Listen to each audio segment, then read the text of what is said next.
मेरे ये 3 बिंदु हैं जो मैं सभी दर्शकों को बोलना चाहता हूँ। इस पे आप अगर ध्यान देंगे तो शायद आपको फ्यूचर में प्रॉब्लम ना हो। और मैं बताना चाहूँगा कि हमारी एक दर्शक हैं प्रीति जैन हैं। उन्होंने हमारे कमेंट बॉक्स में लिख के भेजा है कि आपने लास्ट एपिसोड में बताया था कि कमर का दर्द और पेट दर्द ये भी हार्ट की प्रॉब्लम को इंडिकेट कर सकते हैं। तो उन्होंने जानना चाहा है कि ये तो अक्सर होता रहता है। जानना चाहेंगे हम कि क्या जो ब्लड प्रेशर होता है तभी ज़्यादा नुकसानदेह होता है जब ये बहुत बढ़ जाए, या फिर ये थोड़ी भी इसमें अगर बढ़त होती है तो हमें सावधान हो जाना चाहिए। कहा जाता है कि सब कोलेस्ट्रॉल बढ़ गया था इसलिए आपको हार्ट की ये प्रॉब्लम हो गई, लेकिन ट्राइग्लिसराइड की चर्चा बहुत कम होती है जी।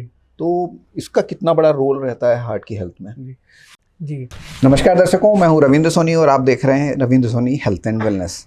आज हम आपके लिए लेकर आ रहे हैं दिल की बात डॉक्टर गर्दे के साथ का तीसरा एपिसोड।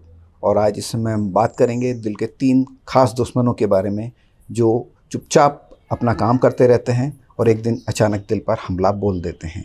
तो ये हम शेरो शायरी वाली दिल की बात नहीं कर रहे हैं, हम दिल की मेडिकल साइंस वाली बात कर रहे हैं, जिसमें कि आपके दिल की सेहत की हम चर्चा करते हैं। और आज का जो विषय है उसमें हम बीपी के जो 3 दुश्मन हैं उनके बारे में बात करेंगे। और ये 3 दुश्मन कौन कौन हैं आपको हम बताते हैं। ये 3 दुश्मन हैं ब्लड प्रेशर, कोलेस्ट्रॉल और ब्लड शुगर। ये 3 दुश्मन किस तरह से हमारे शरीर में काम करते हैं और किस तरह से हमारे दिल को कमज़ोर करते हैं, आइए उसके बारे में हम जानते हैं। डॉक्टर स्वप्न सर, आपका बहुत बहुत स्वागत है। Thank you Ravindra sir. ये जो हाई बीपी है इसके बारे में हम जब बात कर रहे हैं, उसके 3 दुश्मनों के बारे में बात करते हैं, तो इसको एक साइलेंट किलर बोला जाता है। तो ऐसा क्यों है? जो हार्ट हेल्थ है वो रिस्क फैक्टर्स से डिफाइन होती है। तो रिस्क फैक्टर्स में ब्लड प्रेशर, बढ़ा हुआ शुगर और बढ़ा हुआ कोलेस्ट्रॉल, ये तीनों साइलेंट किलर इसलिए कहलाते हैं क्योंकि ये धीरे धीरे आपके शरीर में बदलाव ला रहे होते हैं, जो कि अचानक एक अटैक के रूप में निकलता है। इसलिए इसको बोलते हैं साइलेंट, क्योंकि कोई सिम्टम्स नहीं आते, और किलर क्योंकि हार्ट अटैक सबसे कॉमन रीज़न है मृत्यु का। जी। तो डॉक्टर साहब, इसमें ये जानना चाहेंगे हम कि क्या जो ब्लड प्रेशर होता है तभी ज़्यादा नुकसानदेह होता है जब ये बहुत बढ़ जाए, या फिर ये थोड़ी भी इसमें अगर बढ़त होती है तो हमें सावधान हो जाना चाहिए? ब्लड प्रेशर जो है वो अगर थोड़ा भी बढ़ा हुआ है तो भी रिस्क फैक्टर डालता है, बहुत ज़्यादा बढ़ा हुआ है तो इमरजेंसी क्रिएट कर सकता है जी। लेकिन जब ये स्टार्ट हो रहा है बढ़ना तभी इसको कंट्रोल करना बेटर है, इससे कि आपके जो ऑर्गन्स हैं उसमें डैमेज को हम रोक सकते हैं। डॉक्टर साहब, नमक, वजन और तनाव, ये 3 ऐसे फैक्टर हैं जो हमारे हार्ट की हेल्थ पर बहुत बड़ा असर डालते हैं। तो इन तीनों फैक्टर में आप किसको ज़्यादा इंपॉर्टेंट मानते हैं? कौन सा फैक्टर ज़्यादा अफेक्ट करता है? देखिए, ऐसी कोई साइंटिफिक स्टडी तो नहीं है कि जिसमें इन तीनों को कंपेयर किया गया हो, लेकिन लोगों के अंदर अगर कॉम्बिनेशन है, जैसे मान लीजिए किसी को बीपी भी बढ़ा हुआ है, उसका वजन भी ज़्यादा है, या किसी का अगर वजन बढ़ा हुआ है और उसको स्ट्रेस भी ज़्यादा है, तो ये कॉम्बिनेशन ऑफ फैक्टर्स ज़रूर घातक हो सकते हैं जी। अगर हम नमक की बात करें तो नमक से डायरेक्ट बीपी बढ़ता है, बीपी का कोरिलेशन है। अगर बीपी बढ़ेगा तो ब्रेन, हार्ट, किडनीज और आईज, ये बेसिकली अफेक्ट होते हैं। किसी का वजन ज़्यादा बढ़ा हुआ है, किसी का फैट परसेंटेज बॉडी में ज़्यादा है, तो वो फैट परसेंटेज हार्ट में भी थोड़ा सा बाकियों की तुलना में ज़्यादा होगा। अगर हम स्ट्रेस की बात करें तो स्ट्रेस से शरीर में इन्फ्लेमेशन बढ़ता है, इन्फ्लेमेशन के बढ़ने से हार्ट अटैक के चांसेस भी बढ़ते हैं। तो कॉम्बिनेशन अगर हो तो ये डेफिनेटली बहुत घातक हो सकता है जी। सो इसके बाद निकल के आई, जैसे आप फैट की बात कर रहे हैं, तो जो साइंटिफिक भाषा है मेडिकल साइंस की, उसमें LDL, HDL तरह की शब्दावली का प्रयोग होता है। जो हमारे कॉमन जो दर्शक हैं जो इन सब साइंटिफिक टर्म्स को नहीं समझते हैं, उनको थोड़ा अगर इजी करके आप बता पाएँ कि LDL और HDL क्या होते हैं? जो कोलेस्ट्रॉल है शरीर में, उसके कुछ कंपोनेंट्स होते हैं, वो प्रोटीन के साथ जुड़ के शरीर में घूम रहा होता है, इसको बोलते हैं सर्कुलेटिंग कोलेस्ट्रॉल जी। तो ये जो सर्कुलेटिंग कोलेस्ट्रॉल होता है उसमें 2 इंपॉर्टेंट पैरामीटर्स हैं। Number 1 is LDL is low density lipoprotein. जो LDL है अगर ये बढ़ा हुआ है तो इसका डायरेक्ट हार्ट अटैक्स, कोलेस्ट्रॉल का धमनियों में जमा होना, इससे डायरेक्ट कोरिलेशन है। HDL है high density lipoprotein. High density usually clear करता है और इसको गुड कोलेस्ट्रॉल बोला जाता है, ये चांसेस बीमारी के कम करता है अगर ये हाई है तो। ओके। सो LDL जितना कम हो उतना अच्छा, HDL जितना ज़्यादा हो उतना अच्छा। ओके।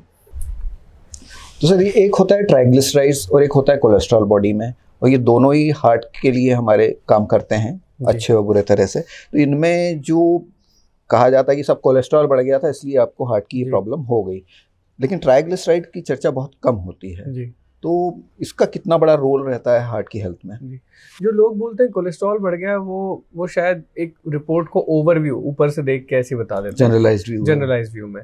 सो अगर एलडीएल बढ़ा है, डेफिनेटली डायरेक्ट रिलेशन है हार्ट अटैक से, स्ट्रोक से, या और भी बीमारियां जिसमें हमारी धमनियों में कोलेस्ट्रॉल जमा हो रहा है उससे रिलेटेड। अगर ट्राइग्लिसराइड बढ़ा है तो ट्राइग्लिसराइड डायरेक्ट तो जमा नहीं होता, लेकिन ट्राइग्लिसराइड के बड़े होने से indirect risk to heart attack और हार्ट फेलियर दोनों बढ़ता है। तो ट्राइग्लिसराइड भी कंट्रोल करना बहुत ज़रूरी है, और स्पेशली ये साउथ ईस्ट एशियन मेन में ज़रूर देखा गया है, मेन विमेन दोनों में, कि अगर ट्राइग्लिसराइड बढ़ा है तो उसका indirect correlation with heart attacks, with problems related to cholesterol रहता है। तो ट्राइग्लिसराइड कंट्रोल करना भी इम्पॉर्टेंट है। जी, और सर कोलेस्ट्रॉल को कंट्रोल करना कितना ज़रूरी है, और क्या इसके लिए दवाएं लगातार लेना ज़रूरी है? बहुत बढ़िया प्रश्न पूछा आपने। मुझे ऐसा लगता है कि हमको किसी भी पुरुष या महिला को ऐसे समझना चाहिए कि उसके रिस्क फैक्टर्स क्या मॉडिफाइबल हैं या नॉन मॉडिफाइबल हैं। कोई एक बंदा है जो बिल्कुल फिट है, लेकिन उसकी प्रॉब्लम या जेनेटिक्स की वजह से उसका एलडीएल बढ़ा रहता है, आपको दवाई लेनी ही पड़ेगी। कोई बंदा ऐसा है जो 60 साल का है, जिसके घुटनों में प्रॉब्लम है और इस वजह से वो एक्सरसाइज नहीं कर पाता, आपको दवाई लेनी पड़ेगी। लेकिन अगर कोई यंग है, 45 से नीचे है, और उसके पास स्कोप है, समय है कि वो एक्सरसाइज कर सके, डाइट पे ध्यान रख सके, तो हमारा ये नियम है, हम 3 महीने तक ये कोशिश करते हैं कि लाइफस्टाइल मॉडिफिकेशन से अगर आपके पैरामीटर्स ठीक हो जाए तो वही करना चाहिए। अगर हम उन लाइफस्टाइल मॉडिफिकेशन पे फेल हो जाते हैं तो लाइफस्टाइल मॉडिफिकेशन प्लस दवाइयों का सहारा लेना चाहिए। जी सर, इसी में से निकल करके एक बात आ रही है कि लाइफस्टाइल से जुड़ी हुई एक डिजीज़ है डायबिटीज़, जो कि कहा जाता है कि हम वर्ल्ड कैपिटल हैं उसकी। करेक्ट। तो जो डायबिटीज़ है वो हमारे हार्ट की हेल्थ पर कितना असर डालती है? देखिए, डायबिटीज़ ये जो प्रोसेस है, जो हमारी पूरी सीरीज़ में हमने बात की है कि किसी भी आर्टरी में कोलेस्ट्रॉल के डिपोजिशन होने की प्रोसेस को डायबिटीज़ बहुत तेज़ रफ्तार दे देता है जी। और उसमें सिर्फ एक जगह नहीं होता, ये प्रोसेस पूरी हार्ट की नसों की लेंथ में थ्रू आउट होती है। इसलिए कई बार ऐसा देखा गया है कि अगर डायबिटीज़ का पेशेंट है और उसको कोई सीने में दर्द, सांस फूलना या ऐसी घबराहट की कोई प्रॉब्लम है, तो उसकी एंजियोग्राफी के बाद ऐसा निकलता है कि अब शायद इसको बाईपास की ज़रूरत पड़ेगी। तो व्यापकता जिसको बोलते हैं बीमारी की, वो डायबिटीज़ बहुत ज़्यादा बढ़ा देता है। ओके, मतलब अगर डायबिटीज़ है तो जो आप में हार्ट के अंदर कोलेस्ट्रॉल जमा होने की गति है वो दुगनी या तिगनी हो सकती है, वो मल्टीपल टाइम्स हो जाती है। तो सर, शुगर के पेशेंट से ही जुड़ा हुआ एक प्रश्न और है, जिसमें कहा जाता है कि सब फास्टिंग शुगर तो हमारी नॉर्मल है, लेकिन HbA1c बढ़ा हुआ आ रहा है। तो इसको अगर हम देखें तो ये आप अपने बीइंग अ कार्डियोलॉजिस्ट इसको किस तरह से देखते हैं? जी, ये बहुत ही बढ़िया प्रश्न है। हम सिर्फ फास्टिंग ब्लड शुगर देख के अगर खुश हो रहे हैं तो हमको सिर्फ उसी समय की तबीयत के बारे में सोचना चाहिए। हमको हमारी तबीयत के बारे में सोचना है 24 घंटे की। हम दिन भर खाना खाते हैं तो हमारे मील से एसोसिएटेड शुगर का भी ध्यान रखना है। हमारी तबीयत कई बार बिगड़ती है रात में, यूजुअली हार्ट के पेशेंट्स की रात में तबीयत बिगड़ती है, तो रात के समय का शुगर, दोपहर के खाने के बाद का शुगर, तो 24 घंटे का शुगर बहुत ज़्यादा मायने रखता है। सिर्फ फास्टिंग ब्लड शुगर बहुत ही सुपरफिशियल नॉलेज है जी। इसी के साथ में HbA1c जो लोग कराते हैं 3 महीने का औसतन शुगर, ये भी अगर बढ़ा हुआ है तो भी प्रॉब्लम हो सकती है। तो शुगर सिर्फ फास्टिंग से नहीं चेक करना चाहिए, पोस्ट मील शुगर भी ज़रूर चेक करना है। तो डॉक्टर साहब, ये जो चीज़ें आप बता रहे हैं कि इन सबको कंट्रोल में रखना ज़रूरी है, तो जो व्यक्ति ऑलरेडी डायबिटिक है और उसको हार्ट की कंडीशन भी है, तो उसको अगर आप मोटे मोटे कोई 3 सुझाव अगर आप देना चाहें तो वो क्या होंगे? पहला तो ये है कि आपकी डाइट पे ध्यान दें, कार्बोहाइड्रेट कम होना चाहिए, फाइबर डाइट में ज़्यादा होना चाहिए। दूसरा है एरोबिक एक्टिविटीज़ जैसे कि साइकिलिंग, स्विमिंग, जॉगिंग, रनिंग, ये सारी चीज़ें आप किसी अपने फिजिशियन से कंसल्ट करके अपनी लिमिट सेट करें और उसके बाद 30 से 40 मिनट की ये नियमित रोज़ एक्सरसाइज होनी ही चाहिए। और तीसरा पॉइंट है कि शुगर और बीपी बहुत अच्छे से कंट्रोल करना चाहिए और मॉनिटरिंग करनी चाहिए। मॉनिटरिंग से मतलब है कि आप दिन भर का शुगर चेक करें, मल्टीपल टाइम्स चेक करें इन अ वीक, बीपी भी और शुगर भी, दोनों की आजकल कंटिन्यूस मॉनिटरिंग की डिवाइसेस आ गई हैं। बीपी को चेक करने के लिए ABPM आ गया है और शुगर को कंटिन्यूसली चेक करने के लिए CGM करके डिवाइस आ गई है। तो सर, हम बात कर रहे हैं किलर कॉम्बिनेशन के बारे में, जो अपनी हार्ट की हेल्थ को नुकसान पहुंचाते हैं। जैसा कि मैंने इंट्रोडक्शन में ही बताया था कि ये 3 चीज़ें चुपचाप काम कर रही होती हैं और फिर सीधे हमारे हार्ट पर अटैक करती हैं। तो इन कॉम्बिनेशंस के बारे में थोड़ा हमारे दर्शकों को बताएं कि इनका जो कॉम्बिनेशन है वो कितना घातक है।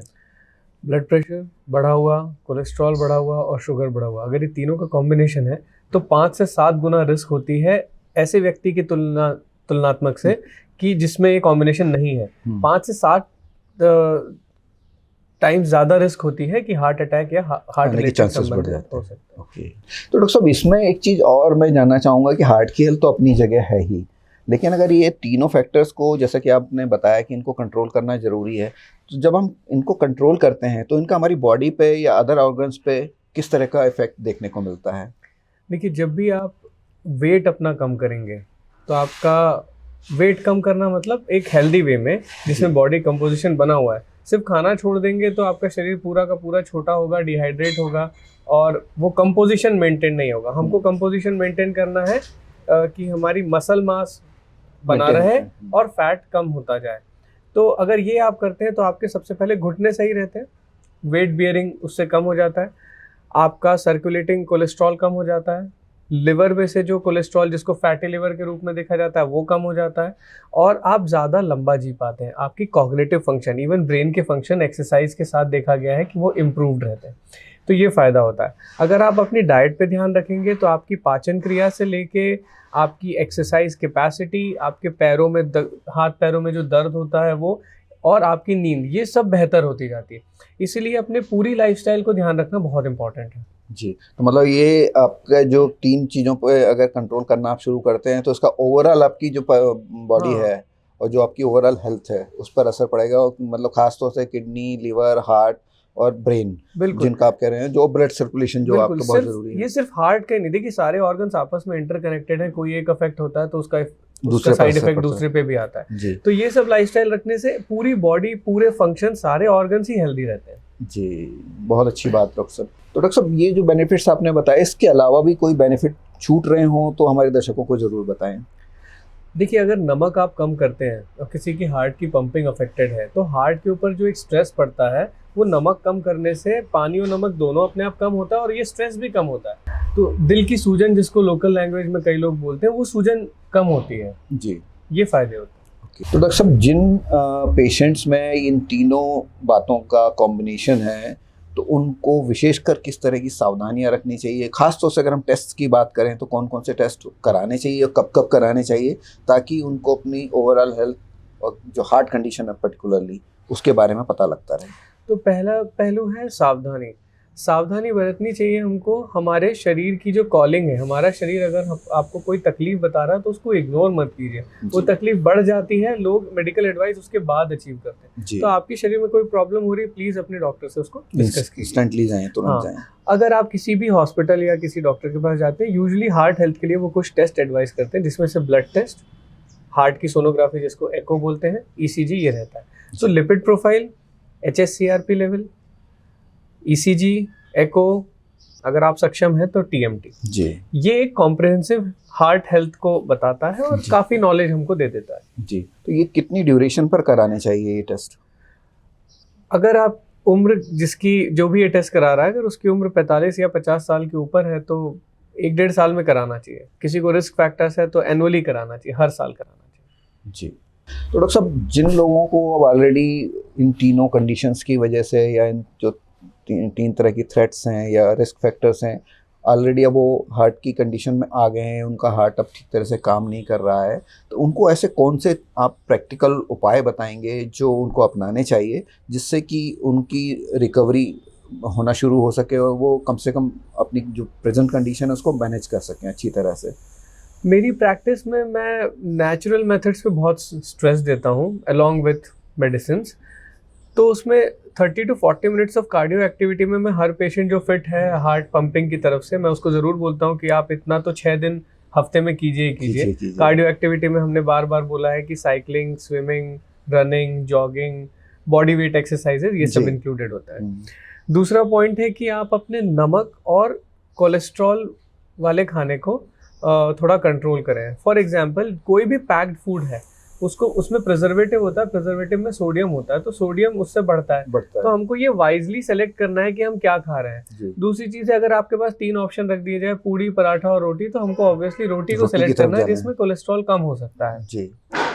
थर्ड पॉइंट जो कि आजकल बहुत ज़्यादा देखने को मिल रहा है, खासकर कॉर्पोरेट लाइफ्स में या यंग लोग जिनके ऊपर शायद जॉब का प्रेशर हो, अगर स्ट्रेस बढ़ता है तो स्ट्रेस से heart rate, BP, sugar, cholesterol, मोटापा, जॉइंट पेन्स, ये सब होता है। मल्टीपल चीजें आपकी ऐसी नींद हुई नहीं हैं। होती है, नींद अच्छे से नहीं आती है, खर्राटे आते हैं, रात में ऑक्सीजन पूरी नहीं होती। तो इसके बहुत वाइड स्प्रेड इफेक्ट्स हैं बॉडी में, सिर्फ हार्ट नहीं। हार्ट तो डेफिनेटली इन्वॉल्व होता है। तो मेरे ये 3 बिंदु हैं जो मैं सभी दर्शकों को बोलना चाहता हूँ। इस पे आप अगर ध्यान देंगे तो शायद आपको फ्यूचर में प्रॉब्लम ना हो। तो इन 3 फैक्टरों पर अगर आप ध्यान देते हैं तो आपकी जो प्रेजेंट कंडीशन है हार्ट की, वो फर्दर डिटोरिएट होने से बचेगी जी और इनफैक्ट आप इम्प्रूव करना शुरू कर पाएंगे। जी। जी। तो डॉक्टर साहब, घूम फिर करके हमारी फिर वही बात आती है कि prevention is better than cure. Absolutely. तो ऐसे कौन से शुरुआती संकेत शरीर हमारा देता है जिनको हमको इग्नोर नहीं करना चाहिए और तुरंत उनको पकड़ करके हमें चिकित्सा या चिकित्सक के पास जाना चाहिए, ताकि हमारी जो कंडीशन है हार्ट की या ओवरऑल हमारी हेल्थ है वो ख़राब ना हो और समय रहते हम उस पर काम कर सकें और अपने आप को स्वस्थ रख सकें। मैं आपको कुछ कॉमन सिम्टम्स बताता हूँ जो पेशेंट मुझे आके बताते हैं। पैदल चलते हैं, सीने में दर्द आ जाता है। सीढ़ियाँ चढ़ते हैं, सीने में दर्द, भारीपन, घबराहट हो जाती है। कोई भी अप हिल काम करते हैं जी। चढ़ाई पे चढ़ते हैं तो स्वेटिंग, घबराहट, दर्द होता है, रुकते हैं, आराम मिल जाता है। इसको बोलते हैं एंजाइना। जी। अगर ये है तो ये बहुत हाई चांसेस है कि ये हार्ट से रिलेटेड है। जी। पैरों में सूजन, सीधा लेटने में सांस फूलना, इन जनरल भी कोई भी एक्सर्शनल एक्टिविटी, जो भी मैंने एक्टिविटीज़ गिनाई है, इसमें सांस फूल जाना, आपकी पहले की तुलना में अब कैपेसिटी, फिजिकल एक्सरसाइज करने की कैपेसिटी कम हो जाना, खुद की धड़कन सुनाई देना, जिसको धक धक धक धक लोग बोलते हैं कि मुझे पैल्पिटेशन। चौथा सिम्टम है, आप कुछ काम कर रहे हैं, थोड़ी देर के लिए आपके आंखों के सामने अंधेरा आ गया, चक्कर आ गया, जिसको बोलते हैं प्री सिंकपी। जी। या बेहोश होके गिर गए आप। जी। तो इन सब चीज़ों का रिलेशन हार्ट से हो सकता है। जी। तो डॉक्टर साहब, कुछ लोग बोलते हैं कि जब बैठ के उठते हैं तो अंधेरा छा जाता है, उसका भी कुछ इस तरह से रिलेशन है या वो कुछ और है? ये रिलेटेड है, लेकिन इसको बोलते हैं पोस्चरल हाइपोटेंशन। मतलब आपका शरीर जब भी लाइंग डाउन से स्टैंडिंग या बैठ के खड़ा होता है, तब जो हमारे मैकेनिज्म है जो बीपी को बढ़ाते हैं, खड़े होने के लिए बीपी हायर चाहिए, तो वो मैकेनिज्म फेल हो जाते हैं। इसका डायरेक्ट इफेक्ट हार्ट से नहीं है, लेकिन शायद डिहाइड्रेशन हो सकता है, कुछ मेडिसिन हो सकती है, ये कुछ कारण हो सकता है। मतलब वीकनेस की वजह से भी हो सकता है। जी। तो बेहोश हो जाना, जिसको सिंकपी बोलते हैं। इसके अलावा कुछ एटिपिकल सिम्टम्स भी होते हैं, जैसे कि पैदल चलते समय, एक्सरसाइज करते समय पीठ में दर्द, दूसरा दोनों जबड़ों में दर्द, गर्दन में दर्द और भारीपन, या कभी कभी पेट में भी दर्द होता है। नाभि के ऊपर तक हार्ट का दर्द जा सकता है और बहुत बार पेशेंट्स ऐसे आते हैं कि हमको तो पेट दर्द हो रहा है, हम ईसीजी कराते हैं और उसमें पता चलता है हार्ट अटैक। हाँ सर, इसी पर आपको रोकना चाहूँगा और मैं बताना चाहूँगा कि हमारी एक दर्शक हैं, प्रीति जैन हैं, उन्होंने हमारे कमेंट बॉक्स में लिख के भेजा है कि कई बार आपने लास्ट एपिसोड में बताया था कि कमर का दर्द और पेट दर्द ये भी हार्ट की प्रॉब्लम को इंडिकेट कर सकते हैं। तो उन्होंने जानना चाहा है कि ये तो अक्सर होता रहता है। जी, यूजुअली जो हार्ट का दर्द होता है वो एक्सर्शन पे बढ़ता है, मैंने जैसे आपको बताया, या फिर वो एसिडिटी की दवाई लेने पे थोड़ी देर में ठीक हो जाता है और फिर से दोबारा अपीयर होता है। तो इसके लिए दोनों डॉक्टर्स की ज़रूरत होती है। हम इसको बाहर से देख के नहीं बता सकते, लेकिन कई बार ऐसा होता है कि पेट का दर्द, पीठ का दर्द, ये हार्ट की वजह से हो सकता है। तो अगेन जो हमने टेस्ट की बात की है वो टेस्ट करते हैं और इसको रूल आउट। तो कमर दर्द भी इन्वॉल्व है इसमें? नहीं है। कमर दर्द को यूजुअली कार्डियक प्रॉब्लम हार्ट की वजह से नहीं मानते हैं। हार्ट से एक बहुत बड़ी पाइपलाइन निकलती है शरीर में, जिसको एओर्टा बोलते हैं। अगर उस एओर्टा में कोई प्रॉब्लम है तो जरूर कमर में दर्द हो सकता है, वैस्कुलर सिस्टम। लेकिन मतलब पीठ दर्द और पेट दर्द को जो mainly cardiac symptoms, angina equivalent बोलते हैं इसको। इक्विवेलेंट। जी। तो अगर प्रीति जी आप हमारा ये एपिसोड देख रही हो तो आपका जो प्रश्न था उसका उत्तर मिल गया है। और दर्शकों, अगर आपके भी कोई इस तरह के प्रश्न हो तो बिल्कुल आप कमेंट बॉक्स में लिख के भेज सकते हैं, क्योंकि ये सीरीज़ लगातार चलेगी। तो इसमें आपके जो भी प्रश्न होंगे उनके उत्तर हम डॉक्टर साहब से जल्द दिलवाने की कोशिश करेंगे। तो इसके साथ हम आगे बढ़ेंगे सर। उसमें अब जो टेक की बात होती है, आजकल स्मार्ट वॉच की बात हो रही है कि साहब वो आप घड़ी पहन लीजिए, वो आपके हार्ट की हेल्थ बता रही है, आपकी हार्ट बीट बता रही है, आपने कितने कदम चले वो बता रही है। तो ये जो टेक है ये कितना एक्यूरेसी के साथ काम कर रही है और क्या ये आम जन के लिए उपयोगी है? धीरे धीरे टेक्नोलॉजी के प्रोग्रेस करने से ये डिवाइसेस बहुत कारगर हेल्पफुल हुई हैं। मेरे कई पेशेंट्स ऐसे हैं जो कि एक पर्टिकुलर कंपनी की वॉच पहनते हैं, स्मार्ट वॉच जी, और सिर्फ उसी कंपनी की वॉच FDA द्वारा, अमेरिकन FDA द्वारा अप्रूव्ड है हार्ट के रिदम की इरेगुलरिटी को डिटेक्ट करने के लिए। और मुझे लगता है बाकी कंपनीज भी इस टेक को बढ़ाएंगी और जो स्मार्ट वॉच है वो फ्यूचर में हेल्थ वॉचेस जरूर बन जाएंगी। ओके। तो आपको मतलब नॉट ओनली हार्ट बल्कि अदर आपकी जो कंडीशंस हैं उसके बारे में भी वो बताएंगी। कुछ वॉचेस ब्लड प्रेशर भी बताती हैं, लेकिन वो मेरे पर्सनल एक्सपीरियंस में कभी मैंने हेड ऑन हेड ट्रायल नहीं किया कि भाई बीपी इंस्ट्रूमेंट कितना बता रही है और वॉच कितना बता रही है। तो एक्यूरेसी अभी बीपी की क्वेश्चनेबल है, लेकिन हार्ट रेट तो बहुत सही बताती हैं वॉचेस। ओके, तो डॉक्टर साहब इसके साथ ही आज का एपिसोड हम समाप्त करेंगे। तो दर्शकों, आपने देखा कि कैसे हार्ट के जो हमारे 3 दुश्मन हैं वो हमारे खिलाफ काम करते हैं, और कैसे डॉक्टर साहब की जो बताई हुई एडवाइस है उसको अगर हम फॉलो करके चलते हैं तो हम अपनी ओवरऑल हेल्थ को, खासतौर से हार्ट की हेल्थ को बहुत अच्छा कर सकते हैं। नॉट ओनली दिस, साथ में जब हम इन 3 दुश्मनों के खिलाफ काम करते हैं तो ये हमारी जो ओवरऑल हेल्थ है, जिसमें कि हमारी किडनी, लीवर और ब्रेन भी इन्वॉल्व है, उसको भी हम बेहतर कर पाते हैं और उसके जो शरीर के ऊपर अच्छे परिणाम देखने को हमको मिलते हैं। तो इस एपिसोड में आज इतना ही, और अगर आपके इस एपिसोड से जुड़े हुए या हार्ट की हेल्थ से जुड़े हुए कुछ प्रश्न हो तो आप हमें लिख के भेज सकते हैं कमेंट बॉक्स में। अगले एपिसोड में या उसके आने वाले एपिसोड में हम कोशिश करेंगे कि आपके प्रश्नों के उत्तर दे सकें। आपसे जल्दी मिलेंगे दिल की बात डॉक्टर गर्दे के साथ के नए एपिसोड में। तब तक के लिए धन्यवाद। Thank you so much. Thank you sir. Thank you.